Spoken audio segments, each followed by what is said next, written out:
रुपए लेता है। 25 बच्चों का 50 बच्चों का देख रेख, खाना बनाना, बर्तन जूठा साफ करने के लिए भी आप 2000 रुपए देते हैं। ये मान्यवर बहुत ही कम है, ये उनके साथ अन्याय है।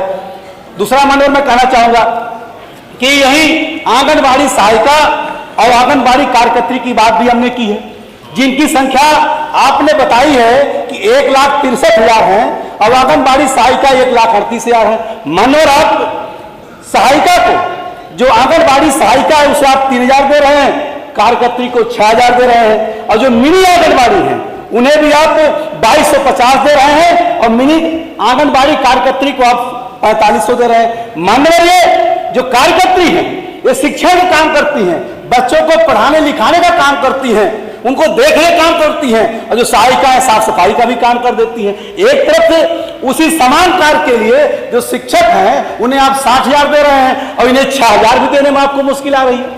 तो मान्यवर मैं आपसे कहना चाहूंगा कि ये बहुत ही गंभीर मामला है। और एक तरफ पे हमारे मंत्री जी बैठे हैं, सब मंत्री, सीधा क्वेश्चन कर रहा हूं। मान्यवर मैं कहना चाहूंगा, इन्होंने स्पष्ट कहा था कि उत्तर प्रदेश में किसी को भी हम 10,400 से कम मानदेय नहीं देते। इस सदन में कहा था आपने, हमने भी सुना, सबने भी सुना है। तो मान्यवर मैं कहना चाहूंगा आपके माध्यम से, मैंने प्रश्न भी आ रहा हूं मान्यवर, सीधे में कहना चाहूंगा, क्या प्राथमिक विद्यालयों में कार्यरत नंबर 1 नियमानुसार जो पंजीकृत छात्र हैं बेसिक शिक्षा में, उसके 25 के सापेक्ष जो अनुपात आपका है, उस अनुपात के आधार पर रसोइया के रिक्त पदों पर नियुक्ति करेंगे, नंबर 1। दूसरा मान्यवर आपके माध्यम से कहना चाहूंगा, आंगनबाड़ी कार्यकर्त्री, सहायिका, रसोइया का मानदेय बढ़ाकर न्यूनतम मजदूरी के कम से कम 10,400 दिलाते हुए राज कर्मचारियों की बात सुविधाएं देने विचार करेंगे। मैंने सीधा उत्तर चाहूंगा, घुमा फिरा के नहीं। माननीय मंत्री। माननीय अधिष्ठाता महोदय, माननीय सदस्य ने जो प्रश्न किया है, बच्चों को भोजन के संबंध में जो विद्यालयों में हमारे रसोइयों को नियुक्त किया जाता है भोजन बनाने के लिए, तो मैं माननीय सदस्य को जो उनके पास में बच्चों को लेकर के और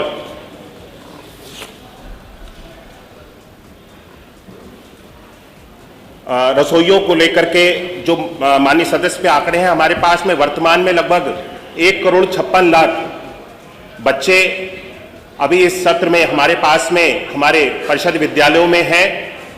और जो रसोइयों की संख्या है वो मैंने अपने उत्तर में स्पष्ट की है। वर्तमान में किसी भी हमारे विद्यालय में जो बच्चों को मिड डे मील के माध्यम से भोजन बना करके दिया जाता है, जो वर्तमान की व्यवस्था है उसमें कोई भी असुविधा अभी किसी भी विद्यालय में प्रदेश में कहीं पर भी हम सब लोगों के सामने नहीं आ रही है। बच्चों को जो भोजन जो तय किया गया है वो भोजन बच्चों को बना करके इन रसोइयों के माध्यम से उपलब्ध कराया जाता है। और जहां तक इनके मानदेय की बात करी है, हमारी आंगनवाड़ी कार्यकर्त्री जो कि माननीय सदस्य 6,000 बता रहे थे, उनको 8,000 रुपए की मानदेय हम सब लोग प्रति माह देते हैं। आंगनवाड़ी सहायिका को 4,000 रुपए का प्रति माह हम लोग, वो 4,000 रुपए प्रति माह 11 महीने के लिए हम लोग देते हैं। और रसोइयों के लिए भी जो कि 1,500 रुपए दिया जाता था, उसको भी हमने बढ़ा करके 2,000 रुपए अपनी सरकार में 2022 में हम सब लोगों ने किया है। 2,000 रुपए का मानदेय 10 महीने के लिए वर्तमान में अभी हम सब लोग दे रहे हैं। और जिस तरह से उन्होंने कहा कि इनका मानदेय बढ़ाने के लिए, क्योंकि ये मानदेय आधारित सेवा है और इसलिए जो न्यूनतम मजदूरी दर है उससे ये आच्छादित नहीं होती है, इसलिए इनका जो वेतन है, जो माननीय सदस्य ने संख्या बताई है, उस वेतन के बराबर इनकी वेतन की संख्या को नहीं किया जा सकता। ठीक है। माननीय